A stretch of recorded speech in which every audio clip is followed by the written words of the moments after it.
பொலிவுடன் மாலை நியூஸ்.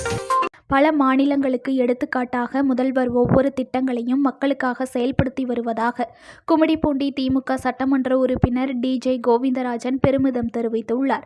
திமுக திருவள்ளுவர் கிழக்கு மாவட்டம் பூண்டி கிழக்கு ஒன்றிய செயலாளர் டி.கே. சந்திரசேகர், வடக்கு ஒன்றிய செயலாளர் பொன்னுசாமி என்ற ஜான் ஒருங்கிணைப்பில் ஊத்துக்கோட்டையில் நடைபெற்ற திமுக பொது உறுப்பினர்கள் கூட்டத்தில் பங்கேற்று பேசிய அவர், தமிழ்நாட்டில் எல்லோருக்கும் எல்லாம் என சமமான முறையில் முதல்வர் பல்வேறு திட்டங்களை செயல்படுத்தி வருவதாகவும், தமிழகத்தில் முதல்வர் மு.க.ஸ்டாலின் வெளிப்படைத்தன்மை ஆட்சி நடத்தி வருவதாகவும் அவர் கூறினார்.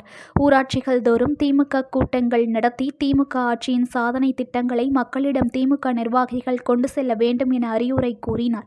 பெண்கள் சுயதொழில் செய்து வாழ்வில் உயர்வதற்காக மகளிர் சுய உதவி குழுக்களுக்கு முதல்வர் 30,000 கோடி ஒதுக்கியுள்ளதாகவும், தமிழ்நாட்டில் மகளிர் சுய உதவி குழு மற்றும் நியாய விலை கடை கொண்டு வந்தவர் முன்னாள் முதல்வர் கலைஞர் என்றும், 1000 ரூபாய் குடும்ப தலைவருக்கு அளிக்க முடியாது என எடப்பாடி பழனிசாமி, அண்ணாமலை கூறி வந்ததாகவும், ஆனால் முதல்வர் குடும்ப தலைவருக்கு 1000 ரூபாய் அளித்துள்ளதாகவும் அவர் கூறினார்.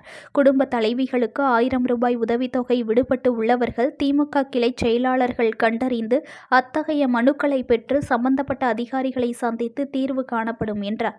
இந்த கூட்டத்தில் முன்னாள் அமைச்சர் சுந்தரம், முன்னாள் சட்டமன்ற உறுப்பினர்கள் பி.ஏ.பி. சிவாஜி, சி.எச். சேகர் உள்ளிட்ட மாவட்ட ஒன்றிய ஊராட்சி கிளை திமுக நிர்வாகிகள் கலந்து கொண்டனர். புது பொலிவுடன் மாலை நியூஸ்.